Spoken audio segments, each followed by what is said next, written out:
I was just reflecting with one of the delegates, Sam Crabb from Somerset, that the last time I did a presentation on this particular date was in 2001 at Somerset, and I was briefing the members on the latest round of budget cuts. And one of the members, the Labour leader, halfway through the presentation said, Chris, he said, I just want to stop you there. I've just heard a message about an aeroplane crashing in New York. And, you know, 2001 seems a long time ago, and I just thought it worth remembering that, because it's so easy for us to forget about even recent events, let alone events which, not that long ago, changed our whole world, not least of which was our attitude towards investments and global investments. However, on a happier note, what I'm going to talk about now over the next 20 minutes or so is a kind of personal view about some of the emerging issues that are concentrating the attention of the advisory board. And when we started this summit, we were talking about it being, I think, the 27th. I wasn't here for the first, but I was here for the second, which was in those days in York. And I've been to most of them since. And I realised, actually, yesterday, I'd perhaps been to too many. I bumped into Stephanie Flanders. She was just coming out of the JP Morgan room, clutching an armful of JP Morgan teddy bears. And she kind of looked at me, you know how people look at you in the sense of, I think I know you. Well, she does know me. We had dinner together a while ago. And she looked and said, she said, I'm just collecting some toys for the children. And that reminded me about my own daughter when she graduated from university a few years ago. And she came to see me and she started looking for a job. And she said, Daddy, she said, these people, Schroders and Hendersons and Standard Life and HSBC, they're real companies, aren't they? She thought they were just the names of the teddy bears I was bringing her back after this conference. Anyway, the topics I'm going to cover, I've got to talk about the budget announcement on pooling, even though I want to talk about the risks of us focusing all of our attention on that. I also want to talk about the pension taxation reforms, the work the advisory board is doing on separation, something about our pension teams and local authorities and the tremendous pressure they're under. And ordinarily at this seminar, normally at this event, we're beginning to look forward to the next valuation, and we should be looking and thinking about the 2016 valuation and our progress in deficit management. And last, and maybe not least, what some of the issues there may be, which will be particularly interesting when the board produces its second annual report on 2015. So, let's remind ourselves again about the examination question, ensuring that they, in other words us, pool our investments and significantly reduce costs while maintaining overall investment performance. In many ways, that's just the question we wanted, because those of us remember in all the previous consultations, the thing we were absolutely worried about was being forced to go into arrangements which might save something on costs, but would have a very serious impact on our investment performance. But those of you who are sharp-sighted will notice a small but significant difference in this particular slide compared to the one in your pack. I prepared the slides in the pack 2 or 3 weeks ago, and there wasn't a question mark then about the question on size, shape, number and makeup. Because really it's only been in the last 2 or 3 weeks we've realised that's not quite as open a question as we thought. And in fact, as you heard from Jeff yesterday, the figure is 30 billion apparently. Well, 30 billion seems to indicate what the government is looking for is 5 or maybe 6 pooled or collective type arrangements. And I think, as Jeff said, in an ideal world, organised on a kind of geographical co-location type basis. So to get from where we are now to get to there is going to require quite a lot of hard work. And I hope that the board is going to take the lead in helping pension funds navigate their way through this on the options. From my point of view, I would say this: you could do a lot worse and go back to the original PricewaterhouseCoopers report that was commissioned by the London Treasurers 4 years ago, which asked the same open question: what's the right answer? And the answer for London was SIVs. I know London's different because London, through London councils, already had a political superstructure in place which played in very nicely. But actually, if you reread that report, for many of you, it will take you not to the answer, but it will take you a long way down the line of the issues you should be addressing in deciding what's the best way for your particular fund. And the issue about savings is yet to be defined, but I know that there's people in this room, and I'm looking at Jeff, who's close to this. Under the previous regime, there was a whiteboard somewhere in Cabinet Office with figures of 500 million or 600 million pounds on it. So let's think here about expectation management when we put forward our proposals. I don't think it's going to work if the figure we put forward is significantly less than that. I ought to say, actually, just on the issue of pooling and collaboration, most of you will have heard I was very recently appointed as a non-executive director on the London CIV, so I kind of do have a declaration of interest. I do think, and many of you have heard me speak about this before, I do think the CIV is and was the right solution for London. I do think it's probably the right solution for the rest of the country, if you're looking for the most sustainable and the most robust arrangements. It's not the easiest, though. There are easier ways of doing this thing. So that, I think, is going to be the issue is going to focus many people's attention. But there's lots of other things going on in the space of pension reform. And there's a green paper on pensions taxation changes. And we want to be concerned about this. Because what's clearly happening here is, although the government is consulting on the basis of let's simplify the arrangements and let's make them fairer, let's not ignore the taxation bonus that's there for the government. If indeed the proposals are to take away pension tax relief at the point of saving for your pension and instead return it later on when you receive your pension, a bit like you do with an ISA, then that is a kind of massive windfall for the Treasury.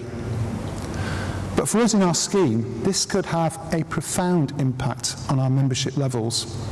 When we did all our work with Hutton on what we needed to do to keep the LGPS affordable and sustainable for both employers and for employees, it was always on the presumption that there would always be a taxation incentive for people to join the scheme. If that goes, then we have to assume that's going to have quite a big impact. And it's going to have a kind of a known impact as well. So we need to think about that and we need to be concerned about it. And I hope, looking at Jeff at the board, we'll be putting in some of our views before the 30th of September deadline date. Separation issues. One of the great things about having the board in place is we have a body which engages across the whole of our community. Investment professionals, members who are trustees, administration officers, and we pick up a lot of messages which perhaps we weren't picking up as strongly before. And we certainly were picking up some messages that there were in some funds and in some areas, and I'm sure it's not anybody who's here, because at the end of the day, most of the people we are speaking to today and yesterday we're preaching to converted people who understand the need to have best practice in pension fund management. But here are some messages about some blurring and some conflicts of interest between the role of the host council, the administration authority, and the pension fund. And we kind of need to recognise that although it's in our DNA, it's in our mother's milk, that the administration authority in most cases is inextricably linked to the pension fund, and there's all kinds of strengths as a result of that. It's actually not the norm. It's certainly not the norm in the rest of the UK pensions world. It's certainly not the norm in the rest of Europe. It's unusual to have that close connection. And Jeff threw away a little question mark yesterday when he was giving his brief update and said, put your hands up, everybody who knows what MiFID means. I couldn't see Jeff. I think probably less than half the room put their hands up. Well, I can now tell you what MiFID means. It's the Markets of Financial Investments Directive number 2. Yeah, there's a lot of blank faces here. Why does this matter? Well, why this matters is because, as we understand it, if and when this is applied, it will recategorise local authority pension funds into retail investors. And the reason why it's doing that is because the rest of the world, the rest of Europe, the UK doesn't understand this close connection between the administrating authority and the pension fund. And that could have, again, profound consequences for pension funds if you are treated as retail investors and for your managers. They have to treat you very, very differently. I ought to say, by the way, that won't apply to the London Pension CIV, which is separated. It will be continued to be treated as an institutional investor. But it's just an example of how the world of pensions can be very complicated and have kind of unforeseen consequences, and how kind of useful it is to have the board. I ought to say the board is not looking to make recommendations on separations, but it has heard these concerns about a potential conflict of interest, so it's commissioned some research. Let's just look at ways in which the present system can be enhanced, perhaps by looking again at the role of the Section 151 officer, who has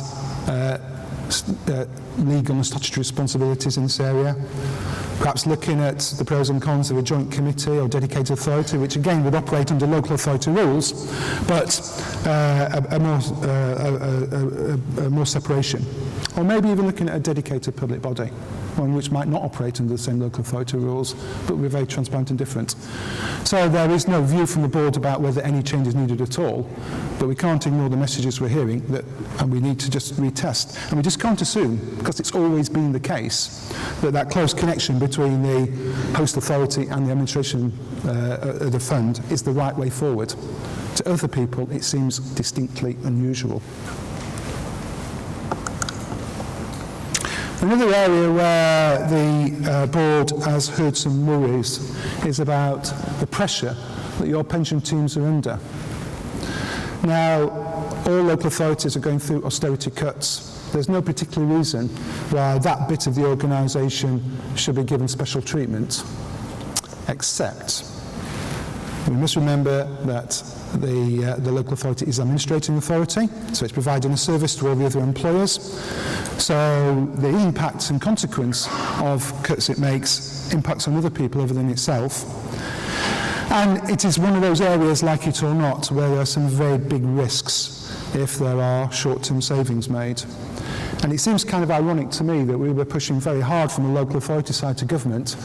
Please don't try and save pennies on administration costs when you're going to risk pounds on the impact on investment returns.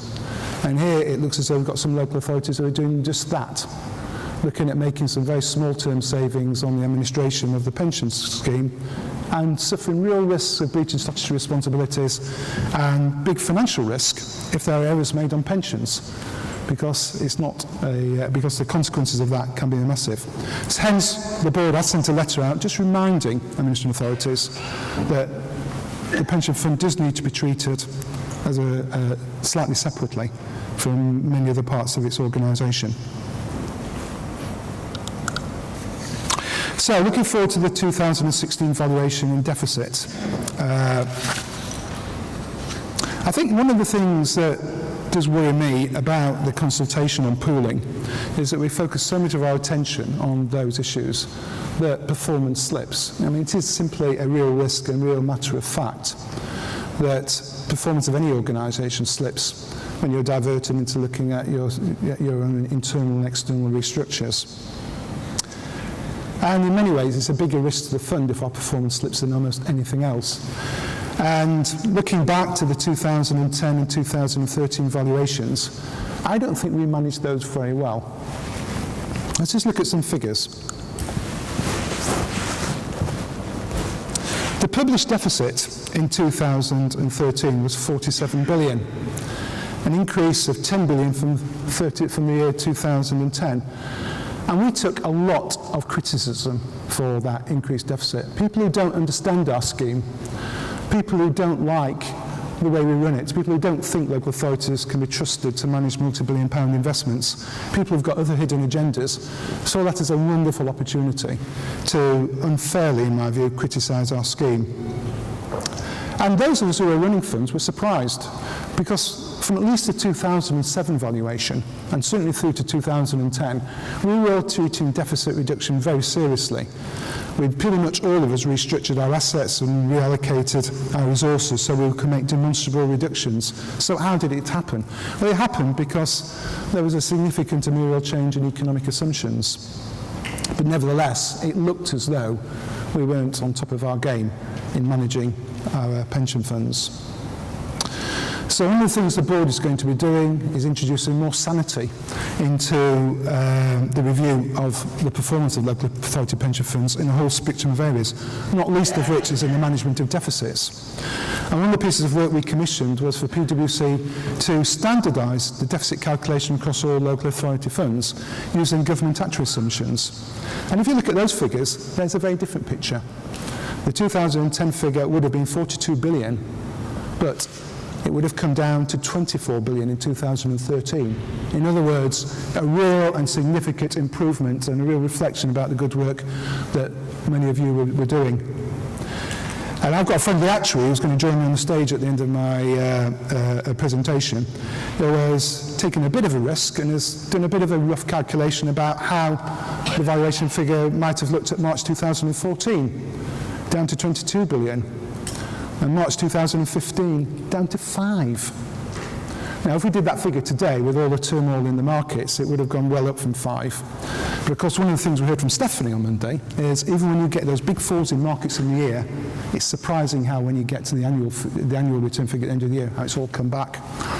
So I'm kind of more optimistic that when we get to the 2016 valuation, it will show very, very clearly that we're making great progress on managing and reducing that deficit.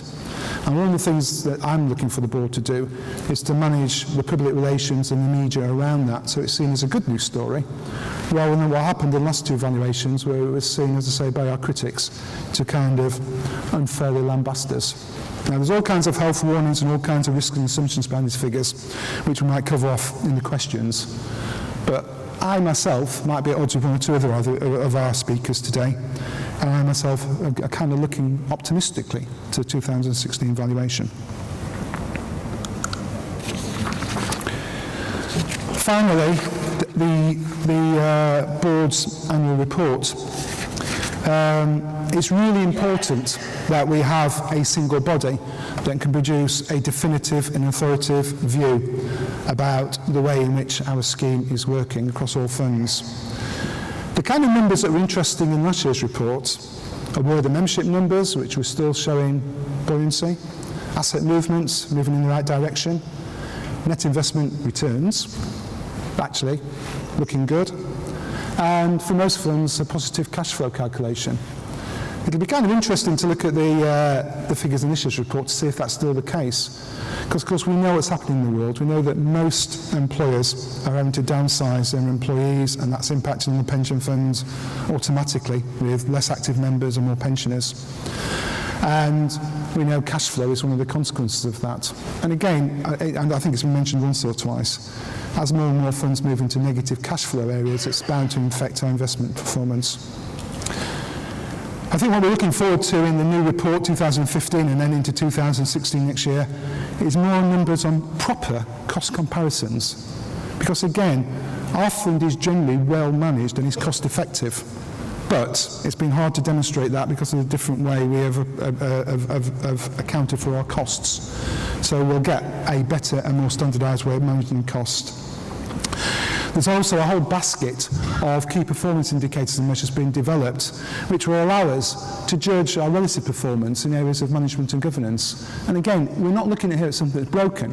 We're looking at somewhere which is generally well managed and well governed. But let's prove that, and let's also identify those areas where there is real excellence, which we can learn from. And I think last but not least, we'll be making some progress in reporting on what we're already doing in areas of collaboration and making savings. One of the criticisms that many people make of our scheme, which I think is almost fair, it's kind of hard to find the figures. It's actually not that hard to find the figures. If you look at the pension fund annual reports and spend an afternoon, you can do the work, but that's not convenient to many people. So it's kind of important, I think, that the board itself produces a definitive and authoritative review of performance. So that's my quick overview of the issues, of many of the issues which I think are of particular interest to you on the board. I'm going to ask questions, I've been prepared for questions on this, but I'm also going to ask my friendly actuary, who is actually Pete Summers from Hyman Robertson, who is another advisor to the board, our actuarial advisor, to certainly field any questions on the actuarial evaluation. But maybe, Peter, also, if there's anything you want to add before, as I sit down. If I could just have 1 minute, please, if that's okay, Nicola. I'm a bit worried, being alarmed to be described as a friendly actuary, and then probably even more alarmed to be described as an actuary who's taken a risk, which I'm not sure that would please Hyman Robertson back at the ranch. The numbers that you saw, I was the guy who provided them. They're very simple numbers taken from PwC and LGA. There's not a lot going on there in that good news story that Chris is trying to tell, and I understand the need to tell that good news. All that's happening there is that we've got investment returns coming through from 2013 to 2015. That's all that's happening in the numbers. In true sense, you wouldn't expect an actuary to stand up without saying some comments, or do we call them actuarial caveats? So just in terms of those standardised assumptions, they ignore the economic assumptions you talked about, or alternatively, what we would call about movements in gilt yields. Are those standardised assumptions, before we go away and all use them, think carefully. Why were they put there? They were put there, in my opinion, the sole purpose was that so we could do comparisons across the funds. And why? That was to help us to put out an external face to the world showing that the LGPS is credible and in charge of things. So that's the reason we do it, so we can do those comparisons. The second thing is it's not a correct basis, so don't jump to use it. It could easily have been 2.5%, it could have been 3%, it could have been anything. The point was so we can do the comparisons. It was actually taken from a government actuaries department basis that's used for the unfunded schemes. Don't know about you, but last time I checked, the LGPS still had some assets. And finally, be aware that the funds are different and the employers are different, so that there are good reasons why you could end up with different assumptions. And I would also, final plea would be, go back to your funds and do the right thing within your funds. Don't just think lazily about this. Think about your approach, think about your basis, think about risk management, and think about those employers underneath, because you're going to get scrutiny coming on you. On the SAB, what do I want from them when we come to the 2016 valuation? First off, be ready to defend the LGPS. There's a lot of noise, as you said out there, Chris. Prove that there's a credible thing. We know what we're dealing with. We have credible plans to deal with it. Secondly, push on the KPIs. Look at the funds. Try and spot any outliers. Help them, support them. Otherwise, there's a danger that the whole of the LGPS could get tarred with the same brush as one or two funds. And finally, the SIGIM Advisory Board should push for the employers to have greater transparency in the dealings with them with the funds and employer engagement. If you don't get that, you're going to be in danger of being accused of poor governance in terms of those employers. And employers out there, some of them have got quite different characteristics, so that means different funding and investment strategies become necessary. The one-size-fits-all approach to employers, sorry guys, to be blunt, just doesn't cut it in the current world. And that's me on -5 minutes, so I'll sit down now. Sorry, Nicola. I'm not sure that -5 minutes was for you. So Well, I was given 20 seconds there, so I was under pressure from the off. So I'm sure we've got some questions to the speakers. You can ask any question you like at this point. And if we can't answer it, we'll find somebody from the audience that can. We'll phone a friend. There's a question over there. And we would like some coming through on Soldo, or Soldo, whatever it's called. Slido, because we like those. Slido. And they're anonymous. Just be controversial, because we won't know who you are. Jeff Reader, Bedfordshire. One question about the annual reports that I'll be interested to see how it's played out is that there was a big transfer internally within the whole of the LGPS probation, which has very different impacts on various funds who perhaps transferred assets. So, for example, our cash flow was negative purely for the reason of the transfer of the probation staff. I think that is a good point, and I must admit I'd forgotten about that myself. It's amazing how quickly you can forget some things. So what we're really saying is, when we do produce annual reports, if there's been some of those big changes, then we need to drill those out. So we are getting that genuine comparison year on year and valuation to valuation. I'm sure that will be okay in the proofreading, won't it, Jeff? Yeah. Do you want to say anything on that, Peter? No, not really. I think the annual report is more information than we had. The more we get into it, the better it gets, the better information we put out, the better the LGPS looks.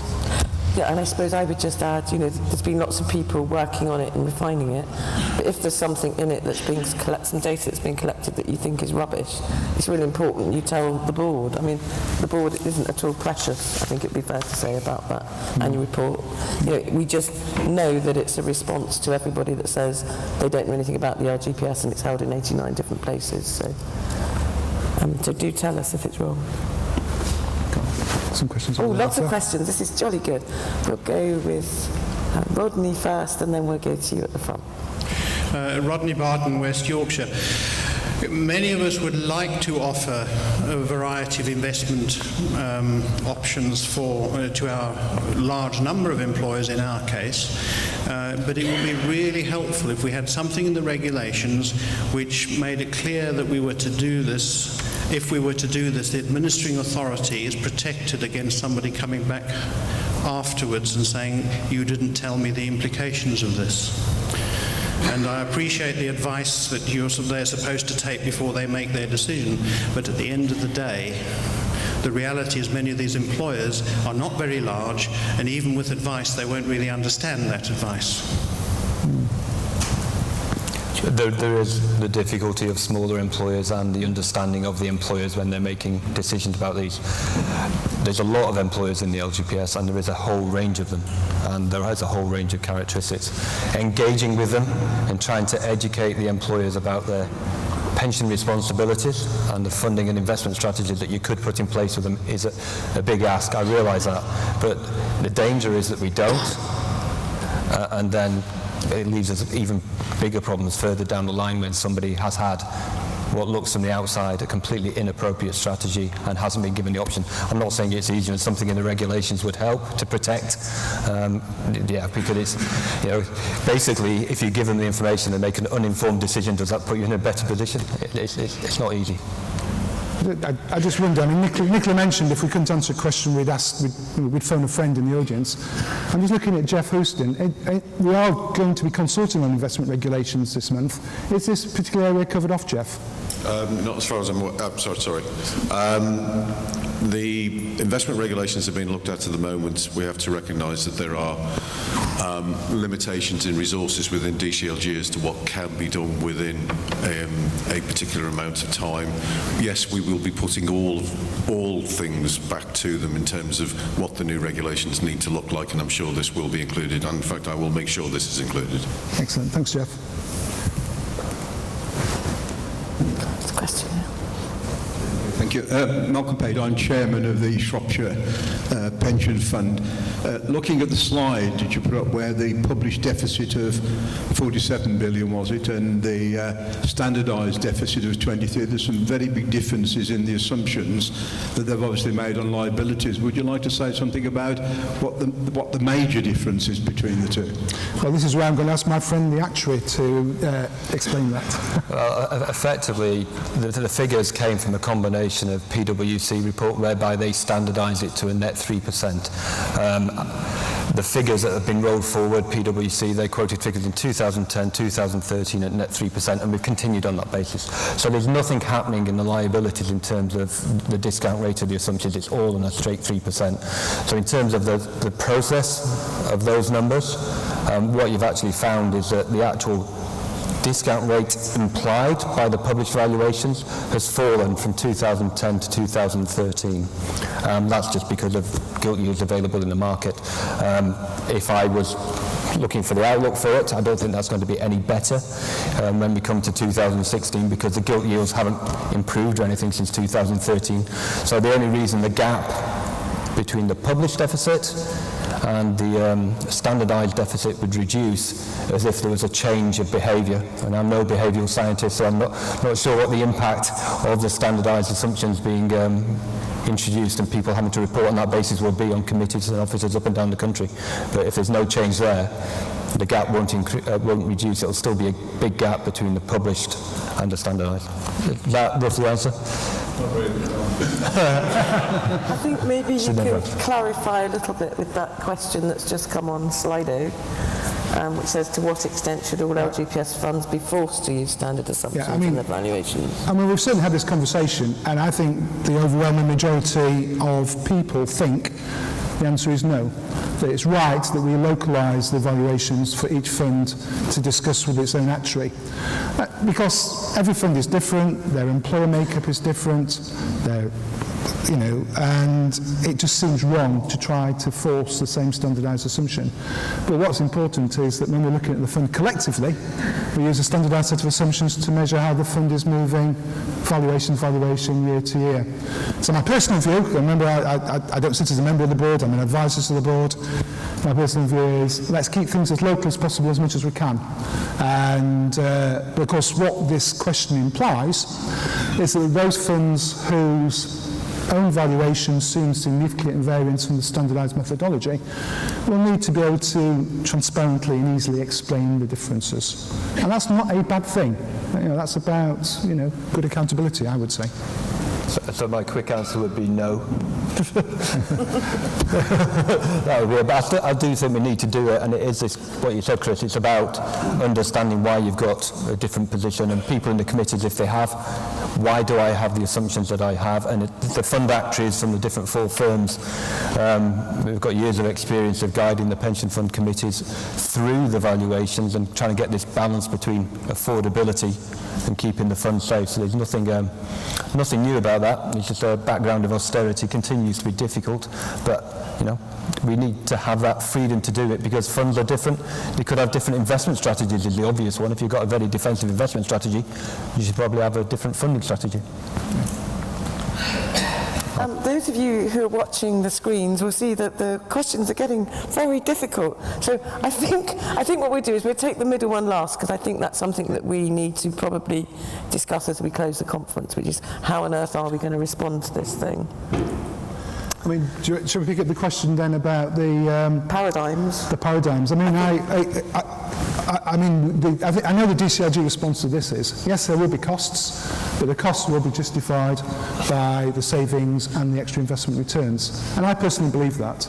And again, if you go back to the original PwC report that was commissioned for London, it pretty much calculated the extra costs there would be in setting up a collective investment vehicle, and pretty much calculated what the extra savings would be, and also intimated what the potential was for enhanced investment returns, plus also the other potential benefits from having aggregation allowing us to get into new asset classes like infrastructure and property in a better way. So the numbers do add up. Where it wouldn't work is if we've been forced to do this very quickly. But all the message we get at the moment is do it when it's right. And if it takes 10 or 15 years to transition across, then I'm not hearing any messages so far that's too long. So, as I understand it, and I'm just going to check Jeff's body language, there is yet no definitive guideline. There's got to be a definitive payback period or a definitive timeline. So kind of normal rules apply, I would say. I'm not supposed to comment, of course, as the chair. I might feel I just have to make a little comment at some point. But Peter, do make a comment first. No, I'm fine. I mean, I think what I would say on this, I don't disagree with what Chris said, but it's kind of an unknown quantity because it's an unknown paradigm. And if we go back to some comments before about unforeseen tax implications on things like change of ownership of assets, which could have all sorts of variations depending on what a pool is or isn't, I think that the calculations around and managing the expectations of ministers around the actual transition costs and indeed the preparation for transition costs of any of the models. We don't know what the models are really yet, but any of those models, I think it's got to be done very carefully, because I think they will be much bigger than we've been talking about, because the models are likely to be different from a London SIP and likely to be different from any of the other initiatives that have been undertaken. So I would just be, we don't know what the paradigm is, but I think it's kind of caution on those costs, because government ministers are very quick to say, oh, well, there's going to be savings in the long term, and oh, it's, there's not much cost, and there is conflicts there, and other people might say, oh, yes, it's, It would seem stupid if something can be done in a certain time frame, you can make the savings and it's all managed, and instead we rush to a desire to get scale in the next year and blow a load of public money trying to do it quickly. That doesn't seem sensible to me. Right, now we're going to have to speed up now because we have 7 minutes and the questions are coming in thick and fast. So which one should we do next? Should we talk about the changes on tax and pension savings being a catalyst for closure to new members? I mean, I think that would be... I don't think there's a direct connection between the government changing the tax regime and funds even being able to close to new members, even if it wanted to. However, there's a kind of interesting comment in one of the handouts you have on your table, I think from Norfolk Funds, Nicola, just reminding us that the average pension paid is less than £5,000. Let's remember what our scheme delivers. What our scheme delivers is a pension for low-paid workers, which they otherwise might not have. And that was always at the forefront of our minds in the Hutton review. We were saying it's really important that there is a way in which people can save for their pension to avoid, obviously, old age poverty and falling on the state in another way. So to me, it would be kind of heartbreaking if the changes in tax regime meant low-paid workers said, well, actually, without that bit of tax relief, I can't really afford it. It would be terrible, I think. Will it be a catalyst? I mean, I think I just don't know. I think it's all unforeseen, the impact. And one of the things we'll be doing at the board is trying to say, well, what could be the impact of all this stuff? Feed that back to the government so they know, they're under no doubt there are some big issues here for us. And the catalyst is primed by just the rest of the stuff, the noise around pensions. I mean, it's not surprising, it's confusing for people and for young people to think, what's the point of me saving? Because actually these things I thought were my pensions pot isn't going to be it anymore, it's going to be savings which I may or may not be able to access at certain ages. I mean, it's just the whole world, isn't it? Well, I was just going to say, on that one, it'd be quite ironic, because I think it's the word incentive is in that particular consultation, but if you were to close the LGPS to new members, you create yourself a whole bunch of issues in terms of actually provide for them for their retirement and stuff like that. So it's a big question, and Chris, you're right, we can't answer it, but it could be, but I'd be sorry to see it, and the country as a whole would have a big issue in terms of replacing that provision. Right, well, I'm afraid we haven't got time for any more questions. Sure. We will deal with that last question. But thank you very much for all of those. We could have carried on for some time, which is always a good sign at this time of the day, when everybody wants to get home. But we will deal with the question about, one answer for the 89 funds, because the theme of this conference has been about funding for the future. And I suppose the subtext of that is, what will the future hold for the LGPS? When we meet next year, where will we be? What will we be considering? It will be post the valuation. And where, will the LGPS boat have sailed, and where will the wind and storms be coming from? But the key thing, at the moment, the consultation is just about the criteria that whatever these pools might be, will be judged by. We're not having consultation about, the pool's a good idea. It's purely about what are the criteria those things are going to be judged by. So unless the whole of local government says, sort of stands up, in arms and says, this thing is not going to happen, and I mean the whole of local government, then this thing is going to happen. And if we don't come up with ambitious enough proposals that will meet those criteria, then I have no doubt the government will do it to us. They will do something to us. And it was described to me the other day by a senior civil servant who said, you were that close from all going passive. And the implication of that to me is that's still sitting there somewhere. Maybe if we don't come up with big enough things that we think we can do in terms of this pooling configuration, maybe that's still sitting there in a back pocket. We all know that's mad, but we just don't know. So how do we, as a whole LGPS unit, put something together that we can all buy into? I haven't got the answer. I suppose what I would say is those of you that are talking to other people and developing projects and thinking, would this be something that would meet the criteria, whether that's a regional thing or an asset class? I think it'd be a really good idea to consult with DCLG to talk about that, or indeed with the Shadow Board. And you can do that via the LGC Secretariat, because I think that'd be really good, because then at least we can put in touch people who are doing one thing with people who might be doing something similar or working up those models. And I can't do a sales thing, but there is one of the investment consultancies doing a big piece of work now with at least 14 funds that other people can join in to look at some of those models. So I don't think there's an answer. I don't think anybody else has got the answer, but we will have to have a clear voice. I have a personal view. My Chris's personal view is... That was my personal view too. It's not for the board to invent a single answer. What the board has got to do is consult with all the funds, hear what they say, and then offer advice to the Minister saying, these are what the funds are saying, and perhaps in these areas we absolutely agree with the funds, and perhaps in these areas actually we don't. And I think there's a role for the board, and it may make it unpopular with some funds, or it may make it unpopular with the Minister, but why shouldn't it? Where it tries to put forward a very professional, independent and objective and evidential-based response of its own, but absolutely influenced by what funds themselves are saying. I think personally, my personal view is that's a key role for the board, to try to, as I say, give independent and quality advice to the Minister in this very, very complicated scene. I'm afraid at that point I do have to start to bring things to a close. It's been a really interesting debate, and thank you all for being such a very engaged audience through the conference, because we've had some very interesting discussion.